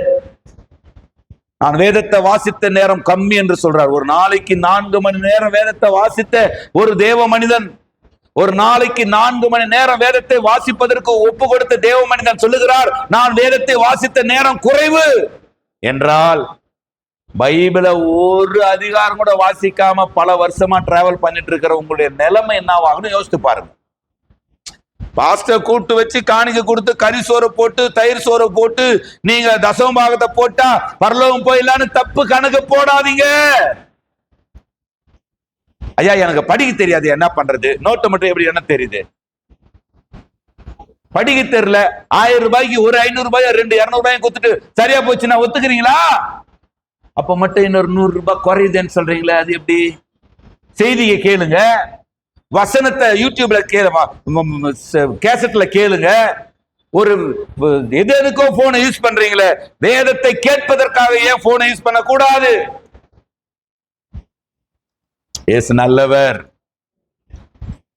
குறைந்தது 5 அதிகாரமாவது ஒரு நாளைக்கு நீங்க வாசிக்கலன்னா, குறைஞ்சது ஒரு நாளைக்கு. எனக்கு வாசிக்க தெரியல, என்ன பண்றது? கேளுங்கோ, 5 அதிகாரம் கேளுங்கோ. தாவீதின் குமாரனும் ஆபிரகாமின் குமாரனும் தாவீதின் குமாரனுமான இயேசு கிறிஸ்துவின் வம்ச வரலாறு. ஆபிரகாம் ஈசாக்கை பெற்றான், ஈசாக்கு யாக்கோபை பெற்றான், யாக்கோபு அவனை பெற்றான், இவனை பெற்றான்னு அப்படி ஒரு 5 அதிகாரம் கேளுங்க. கேட்டு முடிச்ச பிற்பாடு என்ன ஏதாவது ஒரு வசனம் உங்களை தொடும். ஆமென் சொல்லுங்க. அவருடைய வார்த்தை வெறுமையா வரவே வராது. ஏதோ ஒரு வசனம் உங்களை தொற்றும். ஆவிலே எளிமை உள்ளவர்கள் பாக்கியவான்கள், பரலோகராஜ் அவருடைய இது புரியல, எழுதிக்குங்கோ.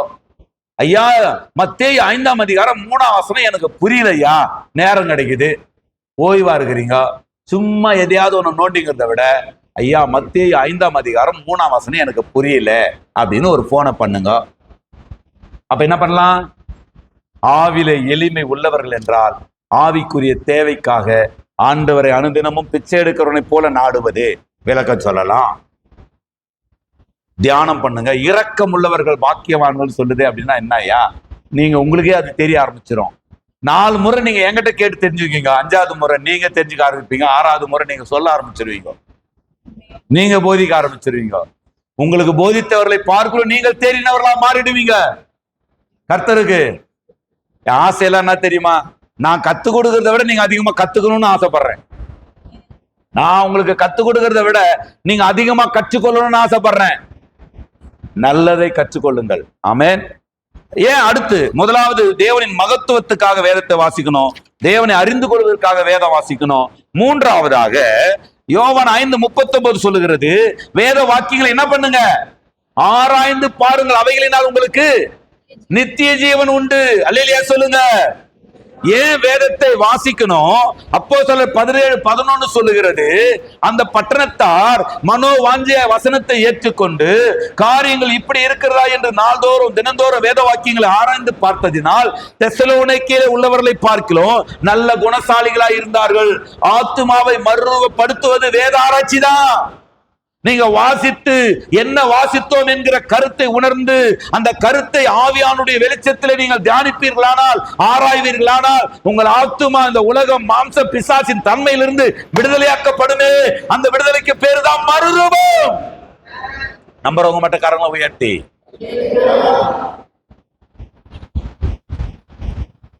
இயேசு நல்லவர், இயேசு நல்லவர், இயேசு நல்லவர்.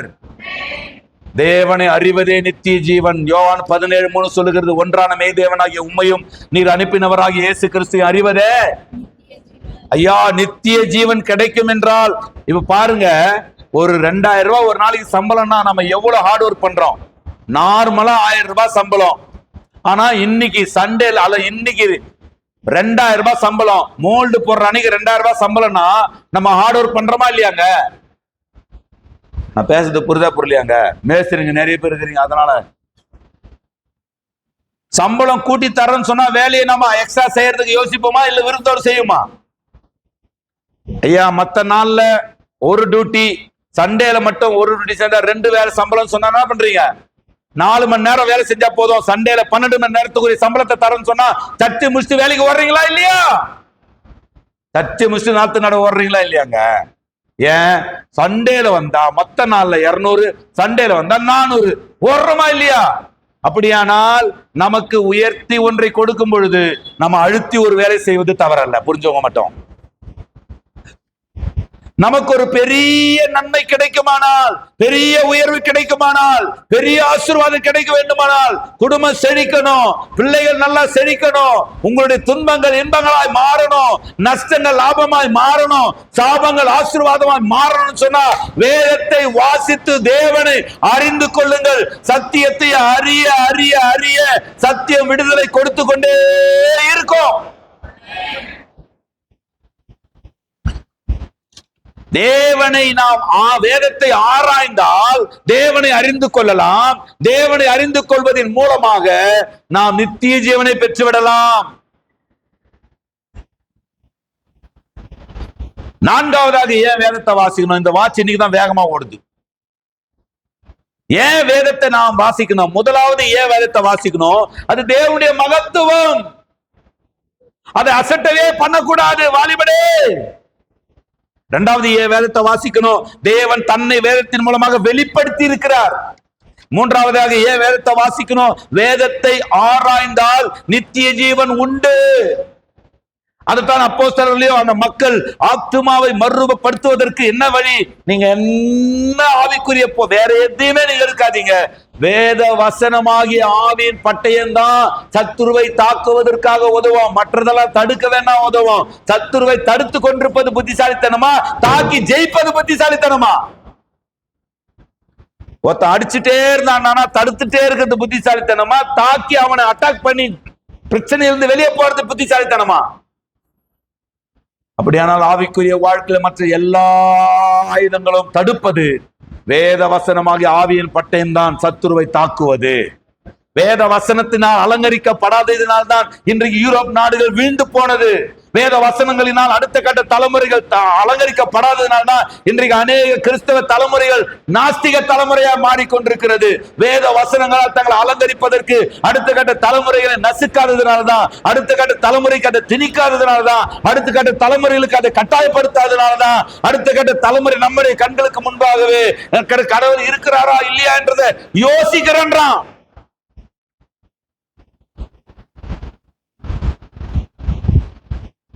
வேதத்திலே தியானமா இருக்கிற மனுஷன் ஆசீர்வாதிக்கப்பட்டவன். சங்கீதம் 1:1-2 சொல்லுகிறது, அவன் நீர்க்கால்களின் ஓரமா நடப்பட்டு. வேதத்தை வாசிக்கிறவங்களே, டாக்டர் பில்லி கிரகாம் சொல்றாரு, ஆக்ஸ்போர்ட் கேம்பிரிட்ஜ் யூனிவர்சிட்டியில படிக்கக்கூடிய கனவான்களை பார்க்கிலும், கனவான்களாகிய வாலிபர்களை பார்க்கிலும், ஆக்னாஸ் மாட்டு பண்ணையில மாடு மேய்க்கிற வேதத்தை வாசிக்கிற ஒரு சிறுவன் பெரிய தாக்கத்தை உருவாக்குவான். ஆக்ஸ்போர்ட் யூனிவர்சிட்டியில நீ படிக்கிற என்பது பெருமை அல்ல. நீ ஒரு மாட்டு பண்ணையில இருந்தாலும் வேதத்தை வாசிக்கிறவன் என்கிற அடையாளம் இருக்கிறது, அதுதான் உன்னுடைய பெருமை என்று உலக புகழ்பெற்ற தேவ மனிதன் டாக்டர் பில்லி கிரஹாம் கூறுகிறார். உன் அடையாளம் என்னவா இருக்குது? உங்களுடைய தகப்பனுடைய அடையாளம் தான் உங்கள் அடையாளமா? உங்கள் தாயின் அடையாளம் தான் உங்கள் அடையாளமா? உங்கள் ஊரின் அடையாளம் தான் உங்கள் அடையாளமா? உங்களுடைய ஜாதியின் அடையாளம் தான் உங்கள் அடையாளமா? அல்லது உங்களுடைய கல்வியின் அடையாளம் தான் உங்கள் அடையாளமா? இவர் இதை படித்தவர், இவர் இன்னாருடைய மகன், இவர் இந்த ஊரை சேர்ந்தவர், இவர் இதுல இந்த மார்க் எடுத்தவர், இவர் இதுல கொடி கட்டி பறக்கிறவர் என்கிற அடையாளத்தை உங்கள் மேலே போட்டுக் கொள்ள விரும்புகிறீர்களா? அப்படி இல்லாமல் எந்த சூழ்நிலையிலும் வேதத்தை வாசிக்காமல் இந்த பையனால் இருக்க முடியாது. எந்த சூழ்நிலையிலும் வேதத்துக்கு முக்கியத்துவம் கொடுக்காம இந்த வாலிப பொண்ணால் இருக்க முடியாது. எந்த சூழ்நிலையிலும் கர்த்தருடைய சத்தியம் என்றால் இவர்கள் வந்து முன்னாடி நிற்பார்கள். எந்த சூழ்நிலையிலும் இவர்கள் சத்தியத்திற்கு தூணும் ஆதாரமானவர்கள் என்கிற பெயர் எடுக்க விரும்புகிறீங்களா? இயேசு நல்லவர். 119:97 சொல்லுகிறது. வாசிங்க 119:97. உபதியா 119:97. உமது வேதத்தில் நான் எவ்வளவு பிரியமா இருக்கிறேன். உமது வேதத்தில் நான் எப்படி இருக்கிறேன்? எவ்வளவு பிரியமா இருக்கிறேன். ஆசையெல்லாம் நீதானையா, தேவையெல்லாம் நீதானையா, ரட்சகரே இயேசுநாதா, தேவையெல்லாம் நீதானே. பகல் நேர பாடல் நீரே. ஆம், தாவீது அப்படியே என்ன பண்றாரு? அதுதான் அவன் இதயத்துக்கு ஏத்தவன். தாவீது பாக்குறான், ஆண்டவரே உங்களுடைய வேதம் எனக்கு எவ்வளவு இன்பமா இருக்கிறது, நாள் முழுவதும் அது என்னுடைய தியானம். பிரச்சனைகள் வந்து மலை அது இல்லையா இல்லையா, உங்களுடைய வேதம் என் மனமகிழ்ச்சியா இல்லாம இருந்திருந்தா துக்கத்துல நான் அழிஞ்சு போயிருப்பேன். அழிந்து போகிற அளவுக்கு துக்கம் வந்தாலே வேதம் உங்களை வளர வச்சிரும். ஐயா, உலகத்தில் உள்ள எல்லாரும் சேர்ந்து உங்களை துக்கப்படுத்தி உங்களை அழிக்கணும்னு நினைச்சாலும் நீங்க வேதத்தை உங்கள் தியானமாய் கொண்டிருப்பீர்கள். ஆனால் அவ்வளவு பெரிய சத்துருவின் சூழ்ச்சிகளையும் இந்த வேதாகமம் தோற்கடித்து விடும். நம்புகிறவர்கள் கரங்களை உயர்த்தி சத்தமா ஒரு அல்லேலூயா சொல்லுங்க பார்க்கலாம். வேதம் நாள் முழுவதும் என்னுடைய தியானம், அது தேடுறது. சுனேமித்தியால் மணவாளனை தேடி திரிகிறதை போல, சுனேமியால் இல்லையா, சுனேமியால் இப்படி வேதத்தை அப்படி தேடுறது.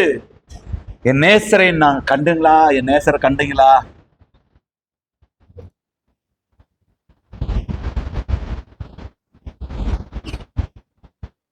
என் நேசர் அவர் சொல்றாரு, நீ முள்ளுகளுக்குள்ள லீலி புஷ்பமா இருக்கிற. மனவாட்டி சொல்றா, என் நேசர் என்னுடையவர், நான் அவருடையவர். அப்படி தேடுறது. நேசத்தால் சோகமானேன். நேசம் உலக ஏமாத்த உன்னை, நீ நம்பணுங்க உன்னை ஏமாத்துவாங்க. உன் ஓனர் உன்னை ஏமாத்துவான், உன் மனைவி உன்னை ஏமாத்துவா, உன் கணவன் உன்னை ஏமாத்துவான், உன் பிள்ளைகள் உன்னை ஏமாத்துவாங்க, பெருசா ஏமாத்துவாங்க பிள்ளைங்கள்லாம். நமக்கு வைக்கிற மிகப்பெரிய ஆப்புலயே பெரிய ஆப்பு யாரா வைப்பாங்கன்னா பிள்ளைங்க தான் வைப்பாங்க.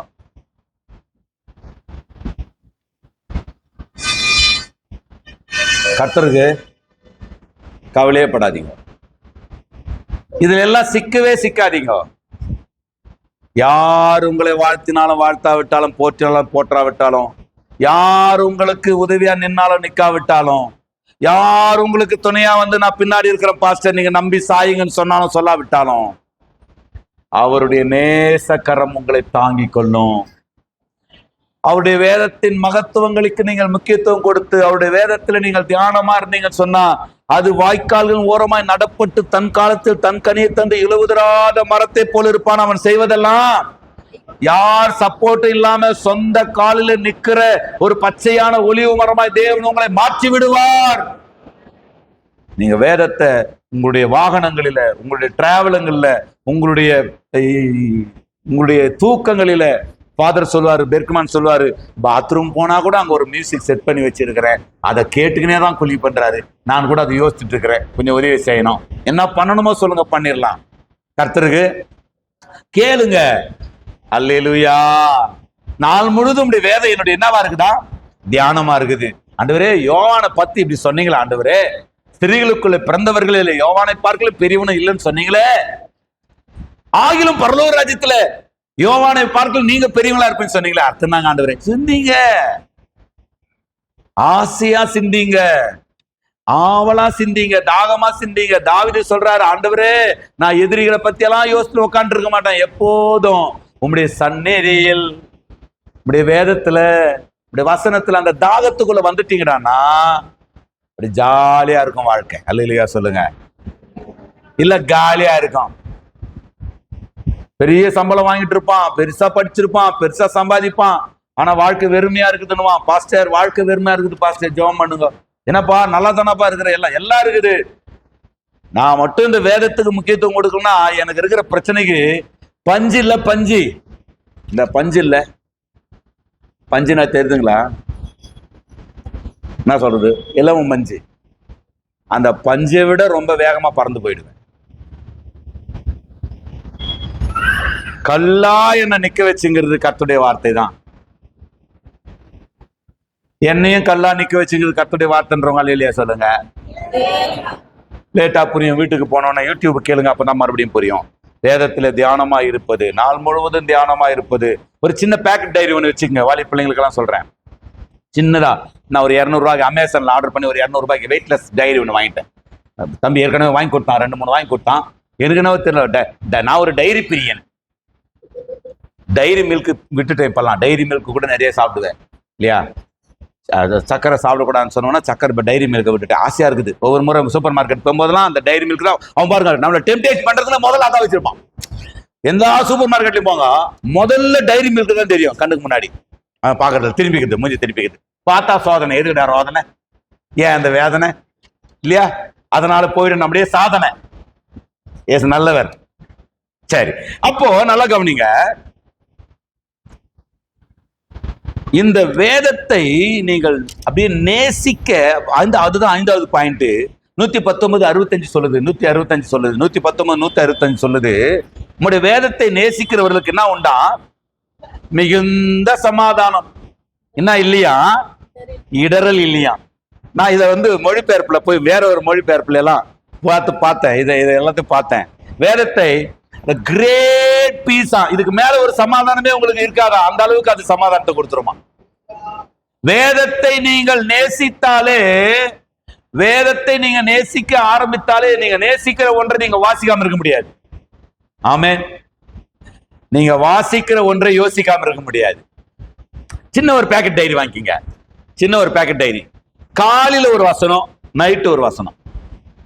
அல்லேலூயா சொல்லலாமா?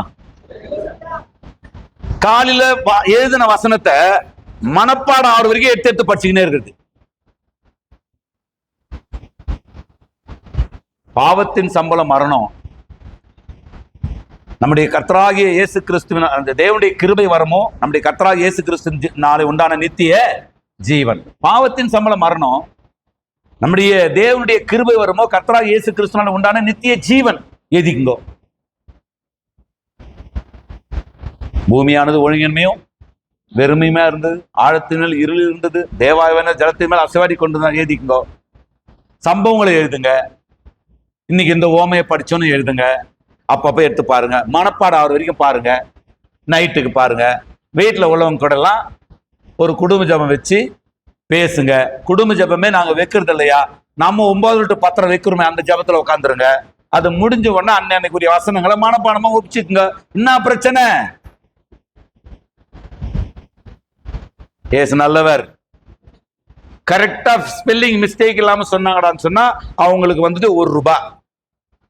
10 நாள் வசனத்தை கரெக்டா சொன்னாங்கன்னா ₹10 குத்துருங்க, எக்ஸ்ட்ரா குத்துருங்க. ₹1 யார் பாஸ்டர் மதிக்கிறாங்க இப்போ அப்படின்றீங்களா?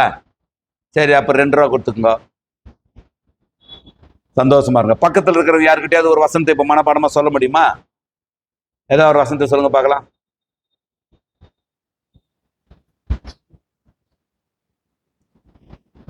சரி, யோவான் 3:16 எனக்கு மனப்பாடமா தெரியும். எல்லாரும் யோவான் 3:16 எனக்கு மனப்பாடமா தெரியுன்றோம். இன்னைக்கு வீட்டுக்கு போயிட்டு இன்னைக்கு ஒரு வசனம் யோவான் 3:16 எல்லாரும் எடுத்து டக்குன்னு வாசிங்க பார்க்கலாம். டக்குன்னு எடுத்து வாசிங்க பார்க்கலாம். யோவான் 3:16 எடுத்து வாசிங்க பார்க்கலாம். தேவன் தம்முடைய ஒரே பேரான குமாரனை விசுவாசிக்கிறவன் எவனோ அவன் கெட்டு போகாமல் நித்திய ஜீவனை அடையும்படிக்கு அவரை தந்தர்லி இவ்வளவா உலகத்து அன்பு கூர்ந்தார். அல்லேலூயா.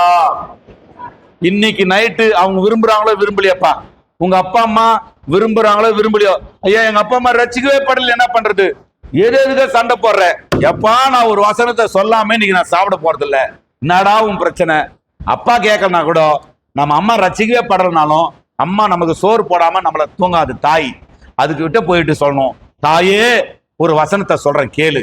யோவான் 3:16 வசனம். தேவன் தம்முடைய ஒரே பேரான குமாரனை விசுவாசிக்க. என்னடா பையா உனக்கு என்னடா ஆச்சே, மோ கம்மன்றுமா சொல்லி முடிக்கிற வரைக்கும் இடலி ஏமா பேசி உயிரை பிராணம் வாங்குற, கம்மன்றுமா. சரி சொல்றா, டேய் குழம்பு கொச்சிங்கதுரா, ஒரே நிமிஷத்தை சொல்லி முடிச்சிடறேன் பாரு. தேவன் தம்முடைய ஒரே பேரான குமாரனை விசுவாசிக்க. நான் ஊ கொட்டணுமாடா, ஊனா கொட்டக்கூடாதுமா, நான் சொல்லி முடிக்கிற வரைக்கும் கம்முனுமா சொல்ற. மறுபடியும் யோவான் 3:16 தேவன் தம்முடைய ஒரே பேரான குமாரனை விசுவாசிக்கிறவன் எவனோ அவன் கெட்டு போகாமல் நித்திய ஜீவனை அடையும்படிக்கு அவரை தந்தல் இவ்வளவாய் உலகத்தில் அன்பு கூர்ந்தார். அம்மா நான் கரெக்டா சொல்லிட்டுனா, கரெக்டா சொல்லியா என்னடா தெரியும், அம்மா கரெக்டா சொன்னம்மா, நீ அடுத்த வாரம் சர்ச்சுக்கு வந்து பாரு, இது கரெக்டா சொன்னா சொல்லு, எங்க பாச சொல்லுவாரு, நைஸ் அப்படி கூட்டின்னு வந்துடுது. எதையாவது ஒன்ன போட்டு எஸ் நல்லவர், இப்படி நீங்க வசனத்தை சொல்லிட்டே இருங்க. ஆபத்து காலத்தில் என்னை நோக்கி கூப்பிடு, நான் உன்னை விடுவிப்பேன், நீ என்னை மகிமைப்படுத்துவா என்று சொல்லி இருக்கிறாருமா ஆண்டவர். அப்படியா நான் சொல்லி இருக்கிறாரு. அப்பா கிட்ட சொல்லணும், அப்பா ஆபத்து காலத்துல என்னை நோக்கி கூப்பிடு, நான் உன்னை விடுவிப்பேன், நீ என்னை மகிமைப்படுத்துவாய் ஆண்டவர் சொல்லி இருக்கிறாருப்பா. உன்னுடைய ஆபத்து காலம் வந்துச்சுன்னா நீ இதை சொல்லுப்பா. ரட்சிக்கப்படாத அப்பா யோசிப்பாரு, பிள்ளை சொன்னிச்சுடானா எவ்வளவு கடினமான தகப்பனை கேட்க ஆரம்பிச்சிடும். பாத்துக்கிறீங்களா? இதெல்லாம் மனப்பாடம் பண்றது கிடையாது. வீட்டுல போயிட்டு வீட்டுக்காரனை அடாபடான்றது, டே பையான்னு சொல்லிட்டு அப்புறம் சர்ச்சுக்கு வாயா அப்படின்னு சொன்னா அவன் என்ன பண்ணுவான், இடுப்பு உடைக்காம இருக்கிறான், அது வரைக்கும் சந்தோஷப்படுவான்.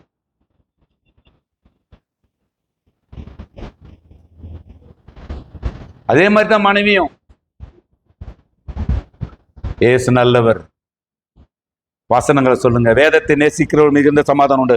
இடரல் இல்லைன்றதுக்கு ஆங்கிலத்துல நாட் அஃபெண்ட் தெம்மா, அவங்கள என்ன பண்ண முடியாதான், உடைக்கவே முடியாதான். இன்னொரு மொழிபெயர்ப்பு இப்படி இருக்குது. இன்னொரு மொழிபெயர்ப்பு, they shall have no stumbling block. ரொம்ப அழகான வார்த்தை இது. இதன் அர்த்தம், வேதத்தை நேசித்து வாசித்து யோசிக்கின்றவர்கள் நீதியுடன் வாழ்வார்கள், ஒளியின் பாதையிலே நடப்பார்கள், தேவன் அவர்களை வீழ்ச்சி அடையாமல் காப்பார். They shall no stumbling block. அவங்க வீழ்ச்சி அடையவே மாட்டார்கள். அல்லேலூயா சொல்லுங்க. வேதத்தை நீ நேசித்து வாசித்து யோசிக்க ஆரம்பிச்சிருங்க. வேதத்தை வாசிக்கிறவர்களுக்கு சமாதானம் மாத்திரமல்ல, வீழ்ச்சியே கிடையாது. வேதத்தை நேசிக்கிறவர்களுக்கு இடரலே கிடையாது. வேதத்தை நேசிக்கிறவர்கள் இந்த உலகத்தின் துன்பங்களால் துவண்டுவிட மாட்டார்கள். வேதத்தை வாசித்து யோசித்து நேசிக்கிறவர்கள் ஒரு நாள் இந்த உலகத்தின் எந்த பிரச்சனையாலும் உடைக்கப்படவே மாட்டார்கள். முடியாது, அவங்கள உடைக்கவே முடியாது. வெளிப்படுத்தின விசேஷம் 1:3 சொல்லுகிறது, வேதத்தை வாசிக்க வேண்டும். ஏசாயா 34:16 சொல்லுகிறது, வேதத்தை தேடி வாசிக்க வேண்டும். சங்கீதம் 119, 148, யோசுவா 1:8 சொல்லுகிறது, வேதத்தை தியானித்து வாசிக்க வேண்டும். யோவான் 5:39, அப்போஸ்தலர் 17:11 சொல்லுகிறது, வேதத்தை ஆராய்ந்து வாசிக்க வேண்டும். வாசிக்கும் போது கிடைக்காதது தேடி வாசிக்கும் போது கிடைக்கும். தேடி வாசிக்கும் போது கிடைக்காதது தியானிக்கும் போது கிடைக்கும். தியானிக்கு வாசிக்கும் போது கிடைக்காதது ஆராய்ந்து வாசிக்கும் போது கிடைக்கும். ஏதோ ஒரு பரலோக முத்து உங்கள் இருதயத்துக்குள்ள கொட்டப்படும். ஒரு பரலோக சமாதானம், பரலோக நிச்சயம், பரலோக விசுவாசம், பரலோக பரிசுத்தம், பரலோக தெளிவு உங்கள் வாழ்க்கையில வளர்ந்து கொண்டே இருக்கும். இன்றைக்கு ஒரு தீர்மானத்தை நாம் எடுக்க வேண்டும். வேதத்தை வாசிக்காமல் 5 அதிகாரமாவது குறைந்தது வாசிக்காமல் சாப்பிட போறதில்ல. அல்லேலூயா சொல்லுங்க. குறைந்தது 5 அதிகாரம் வேதம் வாசிக்காம காலையில நான் சாப்பிட போறதில்ல. 5 அதிகாரம் வாசிக்க எவ்வளவு நேரம் ஆகும்னு நினைக்கிறீங்க? ஒரு நார்மல் ஸ்பீடுல 5 அதிகாரம் வாசிக்க எவ்வளவு நேரம் ஆகும்னு நினைக்கிறீங்க? என்னங்க? 20 நிமிஷம் அதிகபட்சமா 20 நிமிஷம் ஆகும் 5 அதிகாரம் வாசி. ரொம்ப ஸ்லோவா நான் வாசிப்பையா 1/2 மணி நேரம். 1/2 மணி நேரம் வேதம் வாசிக்க முடியாதா? ஒரு ஜிம் மாஸ்டர் சொல்றாரு, 1 மணி நேரத்தை நீ உடம்புக்கு கொடுத்தியானா அடுத்த 23 மணி நேரத்தை அந்த உடம்பு பார்த்துக்கோ. முதல் 1 மணி நேரத்தை நீ ஆண்டவர் கொடுத்தியானா அடுத்த 23 மணி நேரத்தை ஆண்டவர் பார்த்துக்குவாரு.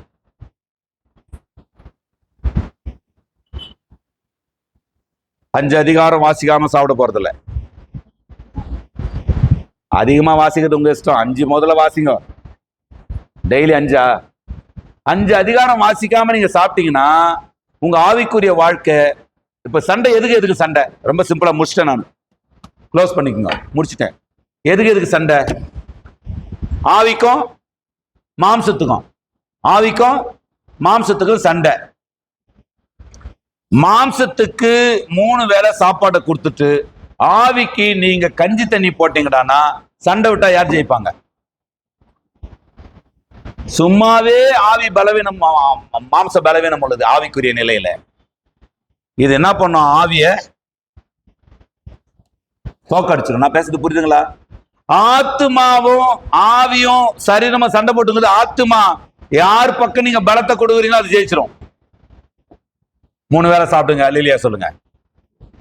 ஆனா இந்த 3 வேளை சாப்பிடுற சாப்பாட்டினால் உண்டாகிற மாம்ச பலன் இந்த ஆத்துமாவை தோற்கடிக்க கூடாது. இந்த ஆத்துமாவுக்கு நீங்க கொடுக்கிற பலன் இந்த 3 வேளை சாப்பிடுற மாம்சத்தை தோற்கடிக்கணும். புரிஞ்சவங்க மட்டும் எல்லாரும் ஏந்து நில்லுங்க. அல்லேலூயா. சொந்த ஆற்றலை நம்பவில்லை, தந்தை உம்மையே சார்ந்து விட்டே, உள்ளமெல்லாம் மகிழுதையா, வசனம் நம்புவதா, உள்ளமெல்லாம் மகிழுதையா, வசனம் நம்புவார். தீர்மானம் எடுங்க. இன்னைக்கு தீர்மானம் இல்லது, இந்த வாரத்துக்கான தீர்மானம் அல்ல. இன்னைக்கு தொடங்குறோம், 5 அதிகாரத்துல தொடங்குறோம். வாழ்நாளுக்கான தீர்மானம். ஏன் வேதத்தை வாசிக்கணும்? அது தேவனுடைய மகத்துவம், தேவனுடைய பெருமை. ஏன் வேதத்தை வாசிக்கணும்? அதுல தேவன் தன்னை வெளிப்படுத்தி இருக்கிறார். ஏன் வேதத்தை வாசிக்கணும்? அது நித்திய ஜீவனாய் இருக்கிறது. ஏன் வேதத்தை வாசிக்கணும்? அதுல தியானமாய் இருக்கிறவன் ஆசீர்வதிக்கப்பட்டவன். ஏன் வேதத்தை வாசிக்கணும்? அதை நேசிக்கிறவர்களுக்கு இடரலே இல்லை, அவங்க உடைக்கப்படவே மாட்டார்கள். இந்த உலகத்தின் எந்த பாவ காற்றும் அவர்களை ஜெயித்து விட முடியாது, எந்த சமுதாய காற்றும் அவர்களை ஜெயித்து விட முடியாது, எந்த நாகரிக காற்றும் அவர்களை ஜெயித்து விட முடியாது. வேதம், வானம் பூமியும் தோற்று போனாலும் வேதம் தோற்று போகாது. சத்த உயர்த்தி சிம்சன் புது ஜோமன்.